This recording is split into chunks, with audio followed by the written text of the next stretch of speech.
सबसे पहले आप लोगों को नया साल की हार्दिक बधाइयाँ। आप लोग नया साल में नया जीवन का शुरुआत कीजिए, नए ढंग से जीवन को जिए और जो भी कमियां रह गई हैं 2022 में उसको पूरा कीजिए। ठीक उसी प्रकार हम भी आपकी कमियों को दूर करने के लिए जिस प्रकार से लेकर आए हिस्ट्री का एक महत्वपूर्ण चैप्टर, जी हाँ, जिसमें कि आपको हर वर्ष ऐसा कोई वर्ष नहीं होगा जिसमें कि हिस्ट्री के इस चैप्टर से क्वेश्चन नहीं आया होगा। जैसे कि चैप्टर का नाम है चौथा चैप्टर, भारत में राष्ट्रवाद। कौन सा चैप्टर है? भारत में राष्ट्रवाद। ऐसा एक भी वर्ष नहीं है, एक भी साल नहीं है, तुम क्वेश्चन में जाके देखो, ऐसा एक भी साल नहीं होगा जिसमें कि इस चैप्टर से क्वेश्चन नहीं आया होगा। तो ये हमारे लिए मोस्ट भी आई हो गया, यानी मोस्ट वेरी इंपॉर्टेंट हो गया ये चैप्टर तुम्हारे लिए और सबके लिए। तो इसमें हम लोग जो बात करेंगे आज, हम लोग जो हिस्ट्री पढ़ने का अंदाज होता है वो एक अलग अंदाज में पढ़ेंगे। हम लोग पढ़ते हैं जैसे वो लिखने वाला, पढ़ने वाला, रटने वाला, वो सिस्टम से दूर हट के कहीं समझने वाला तरीका से, यानी कैसे एक्सप्लेन किया जा सकता है किसी भी टिप्स को, यानी किसी भी कारण को, और क्या क्या घटना हुआ उसको एक कहानीबद्ध से सीखेंगे, एक लयबद्ध से सीखेंगे, ताकि जो है हम अपने एग्ज़ाम में तैयारी में 4 चांद लग जाए, यानी एग्ज़ाम जो है आपका आसान हो जाए। ऐसे तो हम जानते हैं कि अगर हम खाली भारत में राष्ट्रवाद चैप्टर पढ़ेंगे तो हमको लगता है 10 दिन से पहले अगर याद करना अगर शुरू करें तो 10 दिन से पहले जो है आपका ये चैप्टर ख़त्म होने वाला है नहीं, और उसमें भी आप याद कीजिएगा तो वो उसमें भी आप सही से लिख नहीं पाइएगा। लेकिन यदि हम इसी चैप्टर को हम कहानीबद्ध के तरीके से पढ़ेंगे तो एक लिखने में हमको प्रेरणा मिलेगा और हम ठीक से किसी भी टॉपिक को एक्सप्लेन कर पाएंगे। तब फिर से हम शुरू करते हैं इस चैप्टर को, भारत में राष्ट्रवाद को। देखो, तो सबसे पहले भारत में राष्ट्रवाद तो समझेंगे भारत में राष्ट्रवाद का मतलब है क्या। तो भारत में राष्ट्रवाद का मतलब हुआ कि भारत में क्या था, शुरू से ही अंग्रेज़ों का शासन आया। अंग्रेज हम जानते हैं भारत में 200 वर्षों तक शासन किया। तो 200 वर्षों तक शासन किया तो हमारा जो राष्ट्रीयता था, यानी राष्ट्रीयता का भावना था, कहीं ना कहीं उसी के बीच दबन हो चुका था। और राष्ट्रवाद का मतलब होता है कि राष्ट्र के प्रति वाद, यानी राष्ट्र के प्रति विचार, राष्ट्र के प्रति सोच। राष्ट्रवाद का मतलब राष्ट्र मतलब हुआ देश, राष्ट्र का मतलब देश, और वाद का मतलब विचार। तो देश के प्रति हमारा विचार कैसा है, यही हमारा राष्ट्रवाद है। यदि देश के प्रति हमारा विचार अच्छा है, सरल है, एकदम हम देश के हित में सोचते हैं, तो यही हमारे लिए राष्ट्रवाद है। तो राष्ट्रवाद का सीधा सा मतलब हो गया कि हमारे हृदय में, हमारे मन में राष्ट्र के प्रति कितना प्रेम है, यानी देशभक्ति कितना है, तो उसी को हम कहते हैं राष्ट्रवाद, यानी राष्ट्र के प्रति चेतना। तो हम इस चैप्टर में पढ़ेंगे कि लोगों में जो है भारत में राष्ट्रीयता का भावना कब आया। पहले तो हम जानते हैं अंग्रेजों का शासन था, लोग भारत के बारे में क्या, खुद के बारे में नहीं सोच पाते थे। एक सिचुएशन ऐसा था कि लोग अपना पेट नहीं भर पाते थे, तो वो देश के बारे में कैसे सोचेंगे, सोचना मुश्किल था।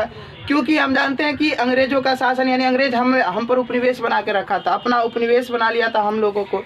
तो वो हमको जो है गुलामी की जंजीर में जकड़ा हुआ था, और उसी के चलते हम जो है देश के प्रति नहीं सोच पा रहे थे, क्योंकि खुद का जब पता नहीं रहता है तो दूसरे के बारे में हम कैसे पता कर सकते हैं। तो ठीक वही घटना हुआ था उस समय। तो उस समय हमको था तो किसी ऐसे आदमी की ज़रूरत जो हमारे देश को उत्थान की ओर ले सके, और जो देश में देशवासियों के जो मन में जो है एक भाव पैदा कर सके। तो किस चीज़ का भाव? तो राष्ट्रीयता का भाव पैदा कर सके। तो वही ये देश जो है राष्ट्रीयता का भाव पैदा होना ही राष्ट्रवाद है। तो उसमें ढेर सारे व्यक्ति आए जो हमारे देश में की राष्ट्रीयता का भावना फैलाए। जैसे हम लोग पढ़ते हैं महात्मा गांधी हो गया, उसके बाद राजेंद्र प्रसाद, ये कहते हैं सुभाष चंद्र बोस हो गया, राजेंद्र प्रसाद, मतलब अनेकों लोग आए, अनेकों महापुरुष आए जो हमारे सिर्फ राष्ट्रवाद का पाठ पढ़ाए। और उसी राष्ट्रवाद का पाठ में हम लोग पढ़ने जा रहे हैं। सबसे पहला टॉपिक है आपका चैप्टर में राष्ट्रवाद। तो राष्ट्रवाद तो हम समझ गए क्या है। उसके बाद ये राष्ट्रवाद का उदय कैसे हुआ, यानी क्यों लोग राष्ट्रवाद का उदय करना चाहता था। क्या हम देश में रहते तो देश के प्रति तो सोचना तो कहीं भी सोच लेंगे, आखिर क्या था। तो हम एक गुलाम बंधे हुए थे, यानी बंधे हुए थे, तो हमको आज़ादी चाहिए था। आज़ादी चाहने से पहले हम कैसे आज़ादी ले इसके बारे में सोचना था। तो उसी को हम कहते हैं राष्ट्रवाद का उदय, यानी राष्ट्रवाद का उदय कैसे हुआ, क्या क्या कारण था। तो राष्ट्रवाद का उदय का 4 कारण था। सबसे पहला सामाजिक कारण, राजनीतिक कारण, आर्थिक कारण और धार्मिक कारण, यानी ये सब कारण था जिसके कारण हम लोग क्या हुए, राष्ट्रवाद के, जिसके कारण हमारे देश में क्या हुआ, राष्ट्रवाद का उदय हो पाया। जैसे सबसे पहले चलते हैं सामाजिक कारण। सामाजिक कारण में क्या था कि हमारे जो देश में जो लोग थे, तो वो गुलाम तो थे किए। उसके बाद देश में अगर हमारा जो भारत देश है उसमें जो होता क्या था कि जो ये जो है संयुक्त राष्ट्र सेवा का परीक्षा जो होता है अभी भी चलते आ रहा है, तो इसमें जो है देश के शक्ति का लगभग शक्ति जो है उसके पास सीमित होता है। किसके पास? संयुक्त सेवा नियुक्ति में जो अधिकारी होते हैं उसके पास। तो उसके पास अधिकार नियुक्त होता था, तो उसका जो है अधिकार नियुक्ति कैसे होता था, उस अधिकारी का नियुक्ति कैसे होता था? तो उसका नियुक्ति जो है देश के बाहर होता था। यानी कहने का मतलब उसका एग्जाम वगैरह जो प्रक्रिया था वो इंग्लैंड में लिया जाता था।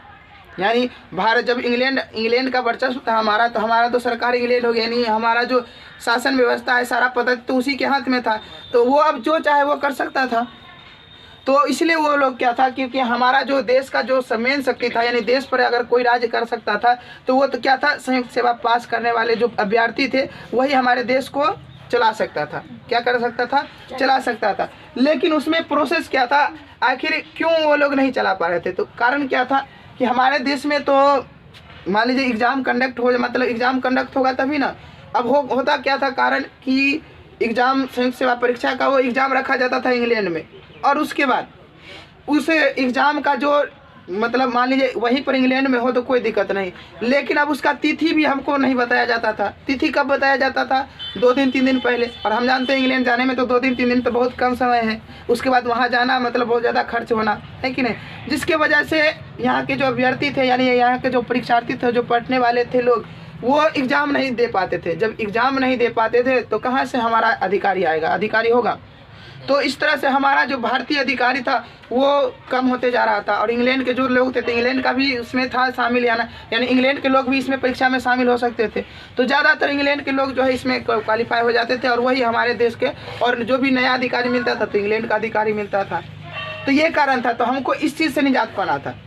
ये हो सकता था कि इंग्लैंड का है तो इंग्लैंड में आप रखिए एक परीक्षा का जो है केंद्र वहाँ रखिए इंग्लैंड में, और एक केंद्र आप भारत में भी दे दीजिए, जिससे कि भारत के लोगों को ये सब काम में आसान होगा, यानी परीक्षा देने में, और जो भी मतलब जो भी इसका प्रोसेस है उसमें आसान में होगा। लेकिन ऐसा ऐसा सिचुएशन था नहीं, ऐसा स्थिति था नहीं, जिसके वजह से हम लोग का ये जो समाज पर बुरा प्रभाव पड़ा, यानी हमारा अधिकारी घटने लगा, और जिसकी वजह से अंग्रेज का और वर्चस्व होने लगा। तो यहीं से आया हमारा सामाजिक कारण। ठीक है। दूसरा कारण क्या था कि राजनीतिक कारण। अब राजनीतिक कारण क्या है? हम जानते हैं अंग्रेज हम पर जो है तरह तरह के हमेशा जो है राजनीति करते आया, नया नियम को लागू करते आया है। जैसे हम लोग जानते हैं कि vernacular press act. Vernacular press act क्या था? राजनीतिक कारण में कई कारण है, जिसमें कि क्या आ गया तुम्हारा वर्नाक्यूलर प्रेस एक्ट। क्या था? वर्नाक्यूलर प्रेस एक्ट के बारे में हम लोग पढ़ चुके हैं, है कि नहीं? तो ये क्या था वर्नाक्यूलर प्रेस एक्ट? तो यह जो एक्ट था, यह जो नियम था, ये प्रेस वालों के लिए था, यानी जो समाचार पत्र को छापते हैं, जो समाचार पत्र को मतलब कहने का मतलब संपादन करते, उसके लिए था। तो उसका जो है अपने मन से, यानी उस पर एक नियम लगा दिया था कि आप अपने मन से जो है किसी भी चीज़ को नहीं छाप सकते, यानी उसके लिए आपको कहाँ से परमिशन लेना पड़ेगा? अंग्रेज सरकार से। जब अंग्रेज सरकार से परमिशन लीजिएगा तो वो तो अपने बारे में कभी तो बुरा छाप नहीं सकता है, लेकिन सदियों से अंग्रेज बुरा रहा ही है, सदियों से गुलाम के मतलब कहने का मतलब अत्याचार करते आ रहा है। तो इस तरह से ये एक्ट का हमारे समाज पर बुरा प्रभाव पड़ा। उसके बाद दूसरा इसी से संबंधित आ गया तुम्हारा वो आर्म्स एक्ट। अब आर्म्स एक्ट क्या है?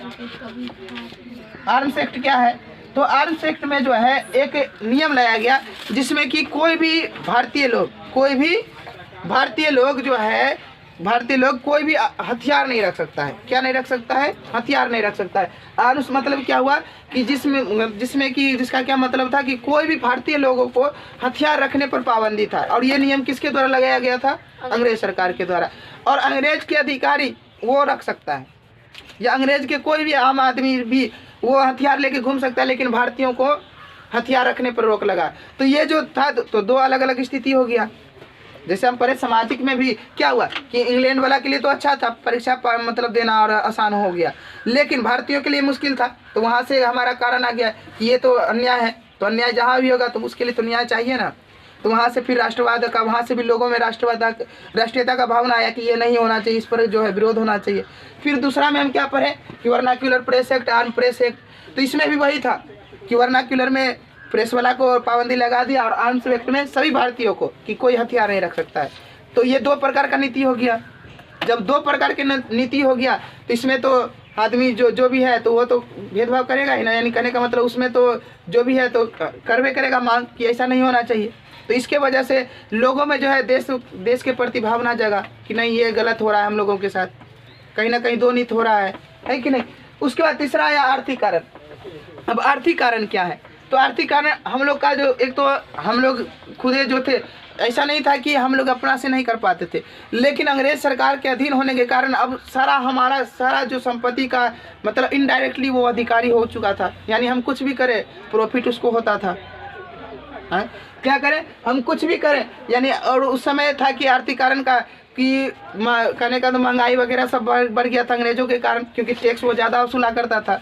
तो जब टैक्स ज़्यादा वसूलेगा तो लोगों का जब आय नहीं होगा, आय सही से नहीं होगा, और आय नहीं होने के कारण उसका खर्च ज़्यादा हो जाता था और आय कम होता था, क्योंकि सभी सामान पर जो है कर लगा दिया जाता था। और आर्थिक कारण में क्या था, तो हम लोग जानते हैं हमारा जो देश में क्या किया गया था अंग्रेज के द्वारा, कर ज़्यादा लगा दिया जाता था। किसी भी वस्तु पर कर जब ज़्यादा लगा दिया जाता था तो की जानवे करता है कि भारतीयों को तो दिक्कत होना ही है, ये सिर्फ भारतीयों के लिए था।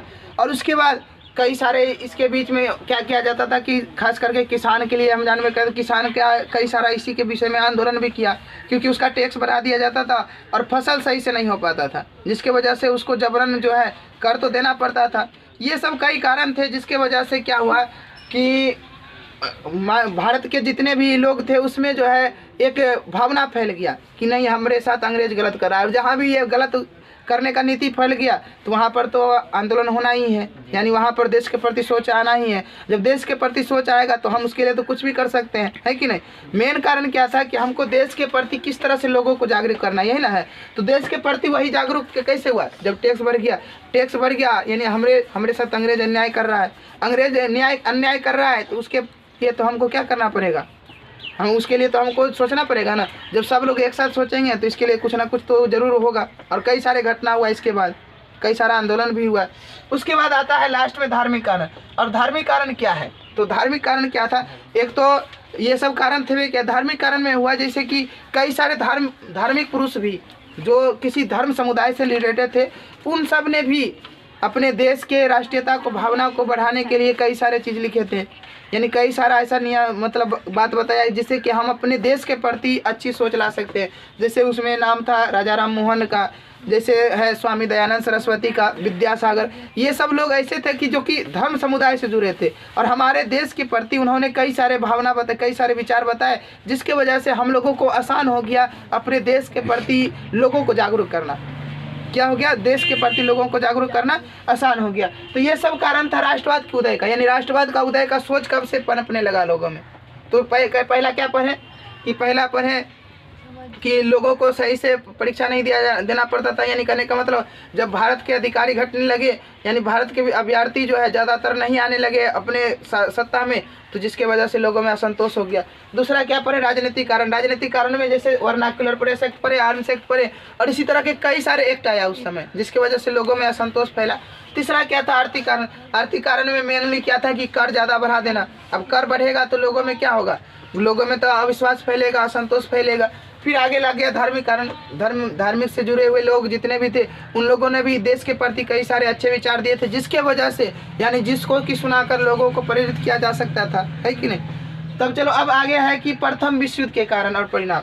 अब सवाल उठता है, यदि हम लोग भारत में रहते हैं तो भारत तो प्रथम विश्व युद्ध में जुड़ा नहीं था, क्या भारत प्रथम विश्व युद्ध में भाग लिया था?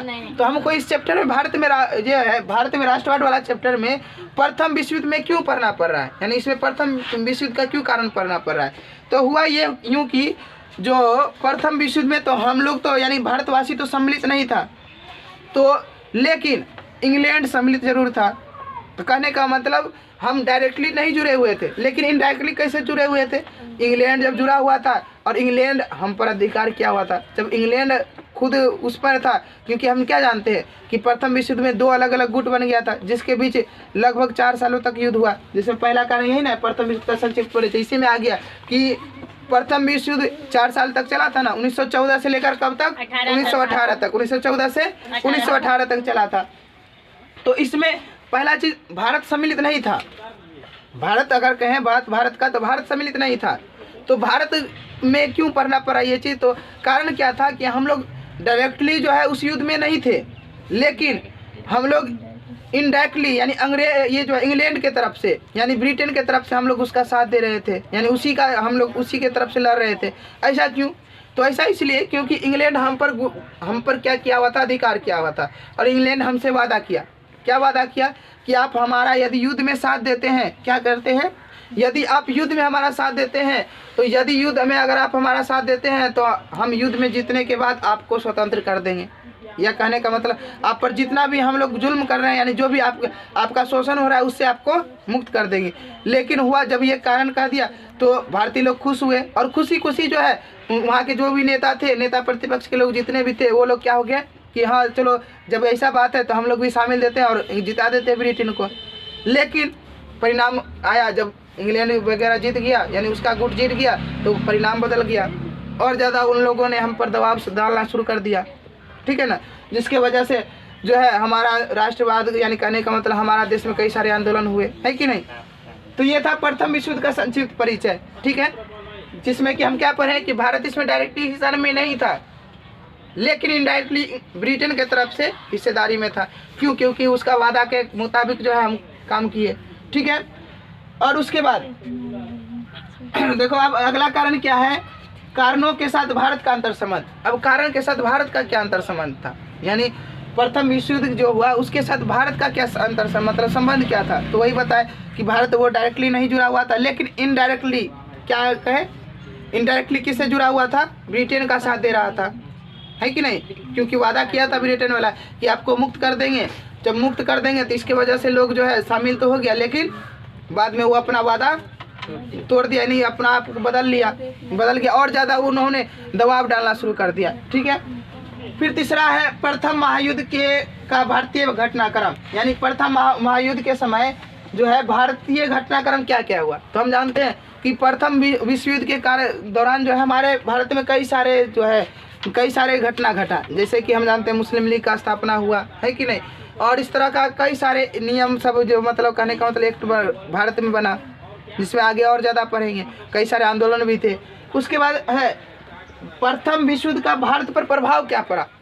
तो जब हम जानते हैं कि विश्व युद्ध होने का मतलब क्या है कि देश में आर्थिक शोषण होना, यानी आपका जो है कहने का मतलब आपका जितना भी सामर्थ्य है वो सब युद्ध में झोंक देते हैं, जो भी रुपया पैसा वगैरह जितना भी बनता है सब चीज़ आप लगा देते हैं युद्ध जीतने के लिए, लगा देते हैं कि नहीं। जब सर चीज़ लगा देंगे युद्ध में तो आने वाला समय में हम तो फिर आने वाला समय में हमारा क्या होगा, स्थिति गंभीर होते जाएगा कि नहीं। तो वही हुआ, हम लोग को जो है डायरेक्टली तो नहीं थे, लेकिन ब्रिटेन के साथ देने में ब्रिटेन वाले जितने भी थे उन्होंने हमारा जितना भी रुपया पैसा वगैरह जो भी था वो लगा दिया उसके युद्ध के दौरान।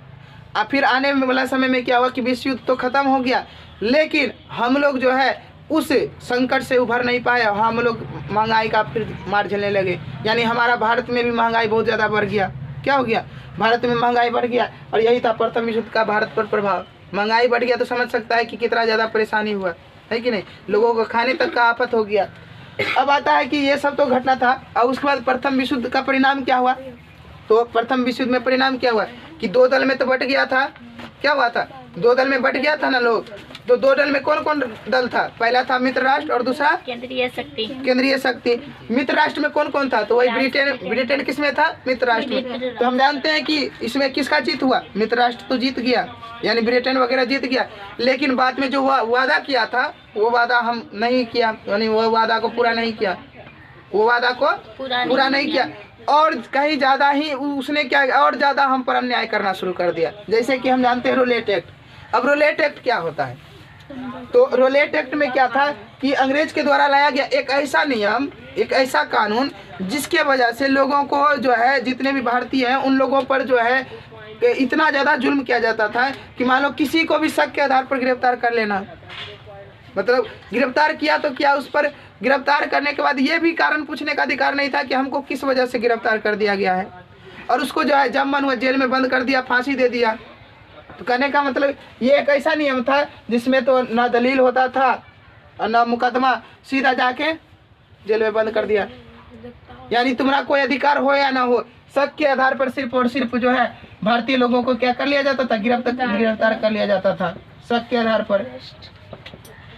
इसमें कोई दलील का प्रबंध नहीं था, ठीक है ना, कि आप कोई भी दलील नहीं डाल सकते हैं, कोई भी जो है आप इसके विरोध में आप कुछ पूछ भी नहीं सकते हैं। तो ये हो गया रोलेट एक्ट। रोलेट एक्ट तो इसको हम सबसे गंदा कानून भी मान सकते हैं उस समय का भारत का। अब समझ सकता है, अगर मान लो कि खाली हम जा रहे हैं रास्ते में, अगर किसी ने कह दिया कि ये लड़का जो है, मतलब ये जो है हम अंग्रेज के बारे में गलत बोला है, अब उसका सबूत हो या ना हो, सबूत हो या ना हो, उसको पकड़ के रख लिया जेल में, और मन हुआ तो फांसी दे दिया। तो ये जो है भारत पर क्या कर रहा था कि अपना हकदार चला रहा था। कहने का मतलब जो भी हो, उसका जो भी मन में चलता था वही करने लगता था। कौन? अंग्रेज सरकार। इसमें कोई दलील नहीं, कोई सबूत नहीं, सीधा शक के आधार पर क्या किया जाता था, शक के आधार पर किसी व्यक्ति को उठा लिया जाता था। तो रोलेट एक्ट आप बताइए भारतीयों के लिए कितना ज़्यादा हानिकारक था, कितना ज़्यादा खराब कानून था। इससे हम अंदाजा लगा सकते हैं ना कि कितना ज़्यादा रोलेट एक्ट हमारे लिए खराब था, है कि नहीं। तो अब हुआ क्या, रोलेट एक्ट जब इतना ज़्यादा खराब था तो इसी बीच जो है लोगों ने सब मिलकर जो है क्या किया कि इसको रोकने के लिए हड़ताल शुरू कर दिया। क्या शुरू कर दिया? हड़ताल। और हम जानते हैं हड़ताल कब शुरू हुआ था, हड़ताल कब शुरू हुआ था, देशव्यापी हड़ताल 6 अप्रैल 1919 को। 6 अप्रैल 1919 को जो है सभी भारतीयों ने मिलकर क्या कर दिया, सभी लगभग भारतीयों ने मिलकर 6 अप्रैल 1919 को क्या कर दिया, देशव्यापी हड़ताल किया। क्या देशव्यापी हड़ताल किया, समझना। अब यहाँ से आपका जो है कई सारे आंदोलन आएगा, इंपॉर्टेंट सब चीज़ यहाँ से जुड़ जाएगा। और सिर्फ आप सुनकर जो है उसका आप जो है आंसर दे सकते हैं या उसका जो जितना भी विषय व्याख्या कर सकते हैं। अब उस देखो यहीं से अंग्रेजों का दबदबा बढ़ गया। प्रथम विश्व युद्ध के बाद शुरू में क्या आया, जैसे प्रथम विश्व युद्ध खत्म हुआ तो अंग्रेजों ने हम पर रोलेट एक्ट लाद दिया। और वो कब का समय था, तो वो समय था 1919 का, 1919 का समय था। उसी समय अंग्रेज ने क्या किया, हम पर रोलेट एक्ट ला दिया। रोलेट एक्ट का मतलब क्या जानते हैं कि इसमें शक के आधार पर किसी भी आदमी को कभी भी गिरफ्तार कर लिया जाता था। इसमें ना दलील का प्रावधान था ना सबूत का प्रावधान था। आपको यदि गिरफ्तार कर लिया तो आप कुछ बोल नहीं सकते हैं, ठीक है। तो इसी को देखते हुए जितने भी भारतीय लोग थे उन्होंने क्या किया, 6 अप्रैल 1919 को देशव्यापी हड़ताल किया। क्या किया? देशव्यापी हड़ताल किया। जब देशव्यापी हड़ताल किया तो देशव्यापी हड़ताल के दौरान हुआ क्या कि 9 अप्रैल 1919 को 9 अप्रैल 1919 को अंग्रेज लोग ने जो है रोलेट एक्ट के तहत, किस के तहत, रोलेट एक्ट के तहत सिर्फ शक के आधार पर 2 लोगों को गिरफ्तार कर लिया। और वो दोनों लोग कौन था, तो डॉक्टर सत्यपाल और किचलू। डॉक्टर सत्यपाल और किचलू किसको गिरफ्तार कर लिया, डॉक्टर सत्यपाल और किचलू को, डॉक्टर सत्यपाल एवं किचलू। और ये दोनों जो है तभी जो है ये दोनों जो क्या था कि कांग्रेस का एक नेता प्रतिपक्ष भी था, यानी एक ये छोटा मोटा लोग नहीं था जो कि चुप रहने वाला था। तो ये जो है था थोड़ा सा नेता कैटेगरी का लोग था। और इसको रोलेट एक्ट के तहत 9 अप्रैल 1919 को सिर्फ शक के आधार पर गिरफ्तार कर लिया कि आप आंदोलन को भड़का रहे हैं, आंदोलन आप करवा रहे हैं। अब जानवे करते हैं इसमें किसी को भी गिरफ्तार कर लिया जाता था शक के आधार पर। जिसमें पहला मोहरा कौन बना, डॉक्टर सत्यपाल और किचलू। इससे पहले भी पकड़ाया, लेकिन ये दोनों जो है ये दोनों कांग्रेस के बड़े नेता थे, यानी नेता में अगर पकड़ाया तो सबसे पहले सत्यपाल और किचलू पकड़ाया। तो जब 9 अप्रैल 1919 को पकड़ाया तो लोगों में क्या हुआ कि लोगों में इसके प्रति जब लोग ये सोचा कि ये तो गलत हो रहा है हम लोग के साथ, इस शक के आधार पर क्यों लोगों को गिरफ्तार कर लिया जाए। किसी का गलती हो तो मानते हैं हम, हाँ पकड़ लिया कोई बात नहीं, जो सजा दे दिया तो वो भी मानने के लिए हम तैयार हैं। लेकिन बिना शक, बिना कोई गलती के सिर्फ शक के आधार पर पकड़ना ये तो गलत बात है कि नहीं। तो इसीलिए जो है 13 अप्रैल 1919 को, ध्यान रखना यहाँ 13 अप्रैल 1919 को सभी लोगों ने मिलकर अमृतसर के जलियांवाला बाग में एक मीटिंग का आयोजन किया। किसके लिए, डॉक्टर सत्यपाल और किचलू को छुड़ाने के लिए, डॉक्टर सत्यपाल और किचलू को छुड़ाने के लिए 13 अप्रैल 1919 को जलियांवाला बाग हत्या, जलियांवाला बाग में, कहाँ पे, जलियांवाला बाग में, जलियांवाला बाग अमृतसर में, कहाँ है जलियांवाला बाग, तो पंजाब के अमृतसर में है। कहाँ पे है, पंजाब के अमृतसर में है जलियांवाला बाग हत्याकांड, पंजाब के अमृतसर में। तो हुआ क्या कि 13 अप्रैल 1919 को हम क्या जानते हैं कि जलियांवाला बाग में जो है जितने भी लोग थे वो इकट्ठा हुए किस लिए, तो डॉक्टर सत्यपाल और किचलू के लिए, यानी कि इसको गिरफ्तार से कैसे छुड़ाया जाए इसीलिए, और इसमें एक दूसरा कोई वजह नहीं था। ठीक है, जब 13 अप्रैल 1919 को उन लोगों ने इकट्ठा हुआ और मीटिंग किया, तो मीटिंग में करीब हजारों लोग थे। तो हुआ क्या कि वहाँ का जो जिला मजिस्ट्रेट था जनरल ओ डायर, कौन था, जनरल ओ डायर, याद रखना ये सब चीज क्या था, जिला मजिस्ट्रेट कहाँ का, जलियांवाला यानी पंजाब के अमृतसर का जो जिला मजिस्ट्रेट था कौन, general magistrate general O Dyer. उन्होंने क्या किया, कुछ सैनिक के साथ गया और उस जलियांवाला बाग को पूरी तरह से घेर लिया। क्या किया, जलियांवाला बाग को पूरी तरह से घेर लिया। कौन, जनरल ओ डायर, और उसके उन्होंने कुछ सैनिक लेकर गया और जनरल ओ डायर ने क्या किया, उस जो जलियांवाला बाग में जहाँ पर मीटिंग चल रहा था उसको चारों तरफ से घेर लिया और बिना कुछ पूछे हजारों लोगों को गोलियों से भूंजना शुरू कर दिया, यानी धनाधन गोली मारने लगा, जिसमें कि उन लोगों का कोई गलती नहीं था। वो लोग ना अंग्रेज के बारे में बात करना चाहते थे, उन लोगों को जो है कोई का गलती नहीं था। तो इन्होंने क्या सोचा कि ये लोग जो है हम हमारे लिए बात कर रहा है, यानी ये लोग सोच रहा है कि जो जनरल ओ डायर, तो वो क्या सोचा, वो सोचा कि ये सब जो बात कर रहा है अंग्रेज, यानी कहने का मतलब अंग्रेजों के लिए बात कर रहा है, यानी अंग्रेजों को भगाने के बारे में बात कर रहा है। ऐसा कुछ भी नहीं चल रहा था। वो लोग बात सिर्फ इसलिए कर रहे थे कि किस तरह से हम सत्यपाल और किचलू को बचा सकते हैं। और उसी बीच क्या हुआ, जिला मजिस्ट्रेट जनरल ओ डायर जो है उस जलियांवाला बाग को घेर लिया, और घेरने के बाद जो है उस जगह जितना भी लोग था हजारों की संख्या में हजारों को भून डाला। और इसी का नाम हम लोग क्या जानते हैं, जलियांवाला बाग हत्याकांड। इसी का नाम क्या जानते हैं, जलियांवाला बाग हत्याकांड। यदि आपके सामने क्वेश्चन आए कि बताइए जलियांवाला बाग हत्याकांड क्या है, पहला तो रोलेट एक्ट हम समझ गए, जलियांवाला बाग हत्याकांड क्या है, जलियांवाला बाग हत्याकांड। ठीक है, तो बताओ जलियांवाला बाग हत्याकांड क्या है। तो सबसे पहले देखो शुरू से फिर से एक बार लिंक कर देते हैं, शुरू से लिंक करते जाओ। रोलेट एक्ट हुआ था, रोलेट एक्ट जो गंदा कानून था, बिना दलील बिना सबूत के आधार पर किसी को शक के आधार पर गिरफ्तार करना, उसके लिए इन दोनों ने, कहने का मतलब पूरा देश ने देशव्यापी हड़ताल रखा। और उस देशव्यापी हड़ताल के दौरान जो है यानी 9 अप्रैल 1919 को डॉक्टर सत्यपाल और किचलू को गिरफ्तार कर लिया गया। कई तारीख को, तो 9 अप्रैल 1919 को। इनका कोई गलती नहीं था, सिर्फ वो जो है रोलेट एक्ट के तहत इन दोनों को गिरफ्तार कर लिया गया।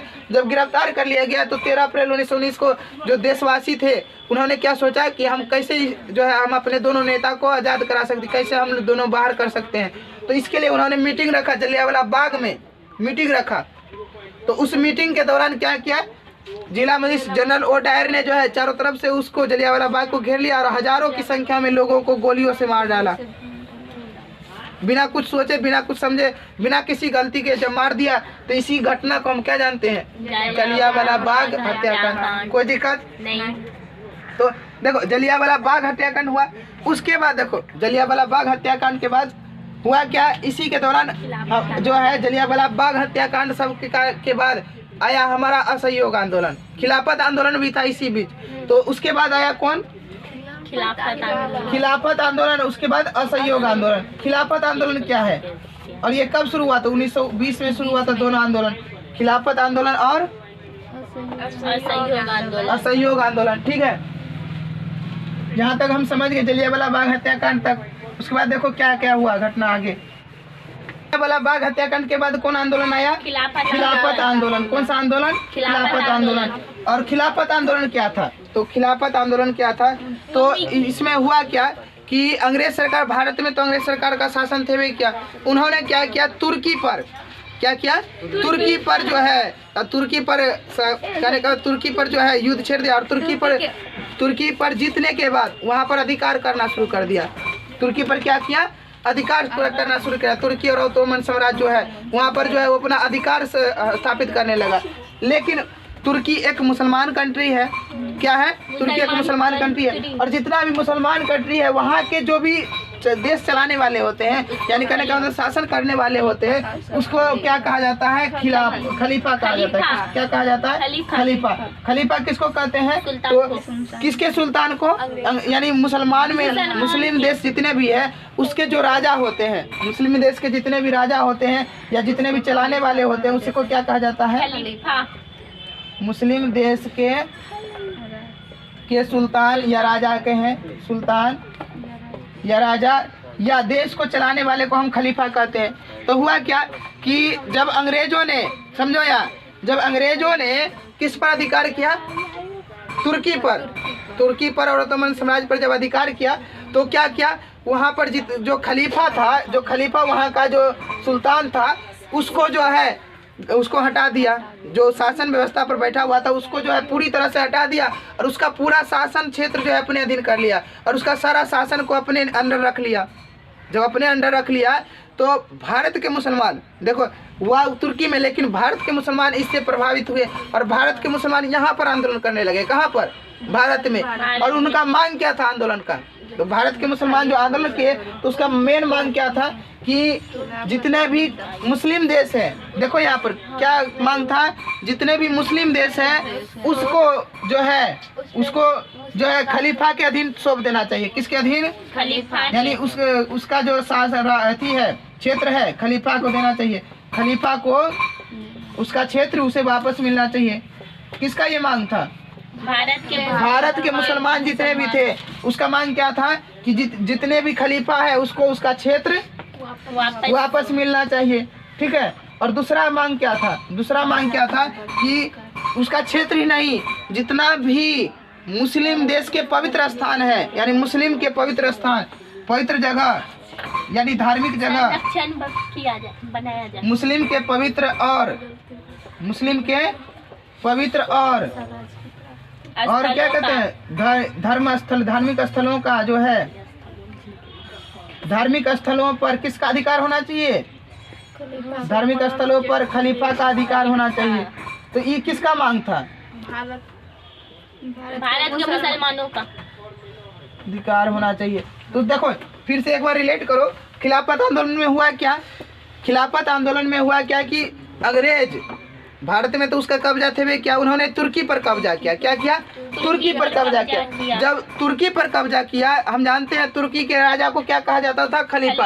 और सिर्फ तुर्की के राजा को नहीं, जितने भी मुस्लिम देश है उसके राजा को खलीफा कहा जाता है। उसके राजा को क्या कहा जाता है? खलीफा। तो उसके अब क्या किया, ये जो है अंग्रेज सरकार इनका जो है खलीफा का, यानी क्योंकि उस पर कब्जा किया तो खलीफा का जितना भी अधिकार है उसको अपने अधीन कर लिया, जितना भी उसका अधिकार है उसको अपने अधीन कर दिया और उसको हटा दिया शासन व्यवस्था से।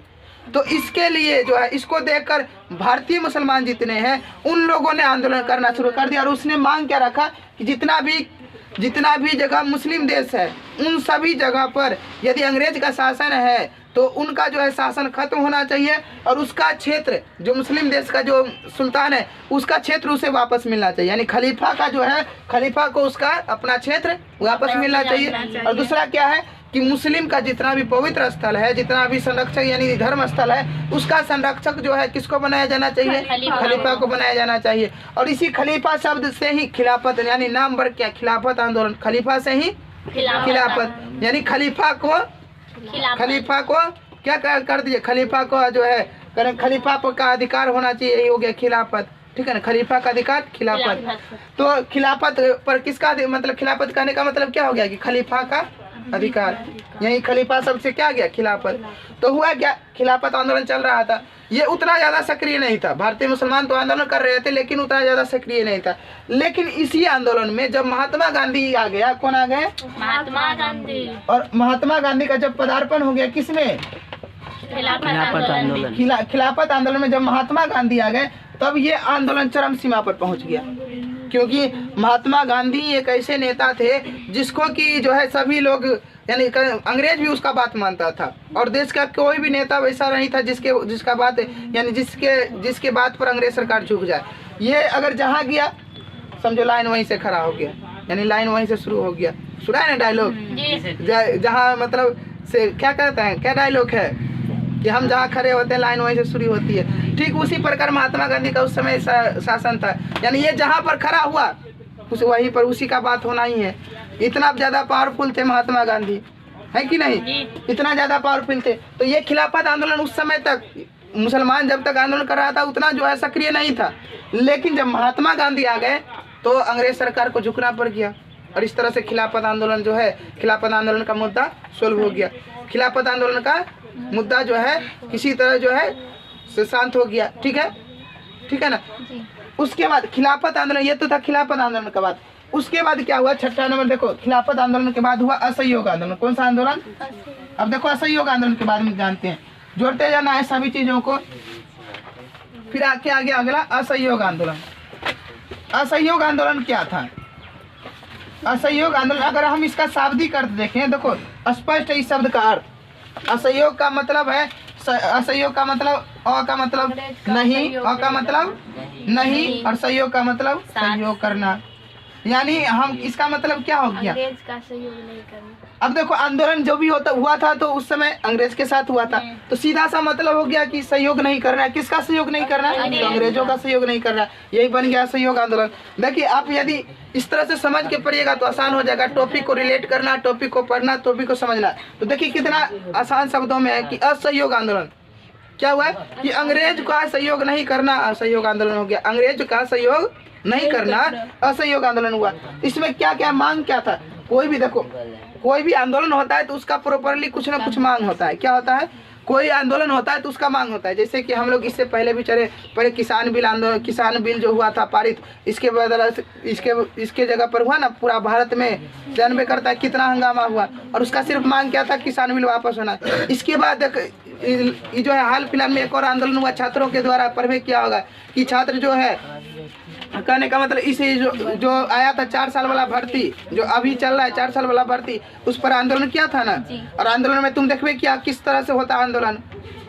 ठीक उसी प्रकार से वहाँ उस समय भी आंदोलन होता था, लेकिन अभी का आंदोलन थोड़ा कम होता है, यानी कम नुकसानदायक है। उस समय का आंदोलन में हजारों लाखों लोग मारे जाते थे और वो अंग्रेज सरकार के द्वारा, यानी उसको दबाने के लिए। ठीक है, तो आंदोलन का मतलब ही हुआ कि जो भी देशवासियों को मिलकर, यानी किसी भी चीज़ का यदि हमको कमी हो रहा है तो उसके लिए हम आंदोलन करते हैं। तो उस समय भी आंदोलन हुआ था। पहला किस लिए होता है आंदोलन?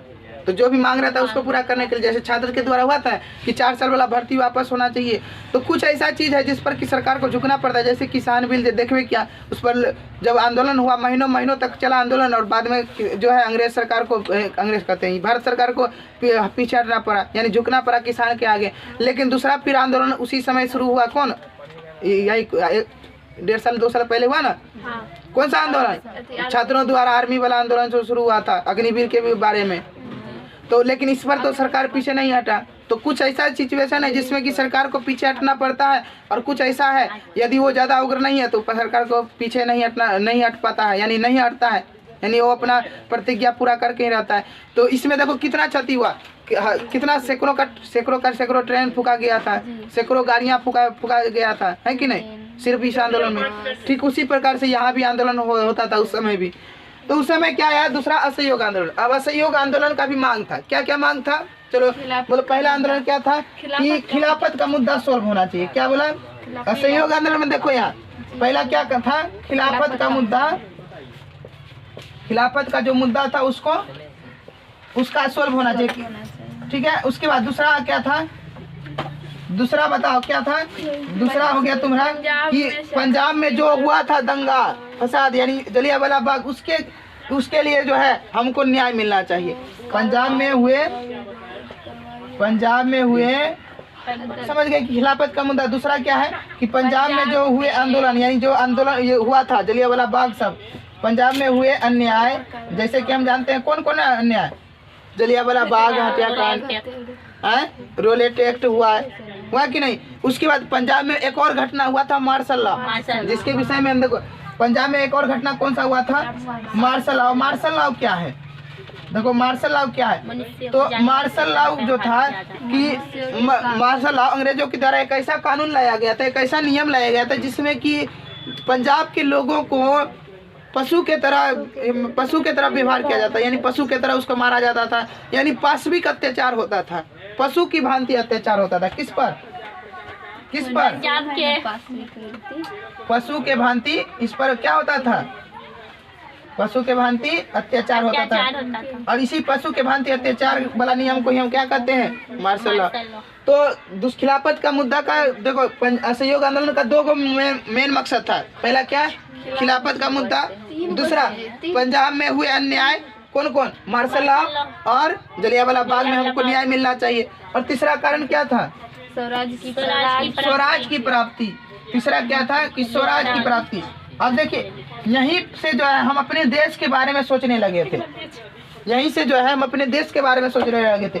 यानी ये जो असहयोग आंदोलन पहला ऐसा आंदोलन था जिसमें कि हम अपने देश का बात करने लगे अंग्रेज से, कि नहीं हमको अपना राज दीजिए वापस। स्वराज की प्राप्ति मतलब मुझे अपना राज दो, तुम छोड़ो हमारे देश को। तो असहयोग आंदोलन एक पहला आंदोलन था जिसमें कि हम लोग अपने विषय में, यानी अपना जो राज्य के विषय में सोचने लगे थे। अपना राज्य जो अंग्रेजों से प्राप्त करने के लिए हम लोग आंदोलन करना शुरू कर दिए थे। अगर पूछा जाए कि पहला आंदोलन बताइए जिसमें कि लोग जो है कहने का स्वराज की प्राप्ति का घोषणा हुआ था या स्वराज की प्राप्ति का मांग हुआ था, तो पहला आंदोलन यही था, असहयोग आंदोलन। तो हम लोग क्या पढ़े कि असहयोग आंदोलन में क्या था? कौन सा मुद्दा रखा गया? पहला कि खिलाफत का मुद्दा जो है, खिलाफत में जो भी आंदोलन हो रहा है, खिलाफत आंदोलन जो भी हो रहा है उसका मुद्दा सोल्व होना चाहिए। दूसरा चीज, पंजाब में जो भी अन्याय हुआ, पंजाब में भारतीयों पर जो भी अन्याय हुआ, जैसे कि मार्शल लॉ लाया गया था, वो खत्म होना चाहिए। दूसरा, जलियांवाला बाग हत्याकांड जो हुआ उसके लिए हमको न्याय मिलना चाहिए, पंजाब के लोगों को न्याय मिलना चाहिए। तीसरा क्या था? कि स्वराज की प्राप्ति मिलना चाहिए। तो ये सब मांग रखा गया, ठीक है। तो ये सब मांग रखा गया। और यहाँ से आंदोलन किसके द्वारा, किसके नेतृत्व में हुआ? महात्मा गांधी के। और महात्मा गांधी का विषय में हम जानवे करते हैं कि महात्मा गांधी आंदोलन किया तो छोटा आंदोलन नहीं है कि नहीं? तो महात्मा गांधी इसमें, इसका नेतृत्व अगर पूछे किस कौन करता है नेतृत्व, बताओ। नेतृत्व कौन किया था? महात्मा गांधी। इसका नेतृत्व कौन किया था? महात्मा गांधी। अब इसमें मांग तो हम पढ़ लिए कौन कौन मांग था। और इसमें जब हमारा मांग पूरा नहीं हुआ तो हम लोगों ने क्या क्या परिणाम निकाले, यानी कि क्या क्या किए असहयोग आंदोलन में। तो बताओ, देखो यहाँ असहयोग आंदोलन में कौन कौन सा घटना हुआ था। पहला घटना क्या हुआ कि हम लोगों ने जो अंग्रेज का जहाँ जहाँ साथ दे रहे थे, जहाँ जहाँ साथ दे रहे थे, वो सारे चीज को हम लोगों ने छोड़ना शुरू कर दिया। जैसे बात करें पहला चीज, तो अंग्रेज सरकार के जितने भी लोग अंग्रेज सरकार के किसी पदवी पर थे उसने अपना पद त्यागना शुरू कर दिया। जितने भी छात्र लोग थे, जो भी अंग्रेजों के द्वारा बनाए गए स्कूल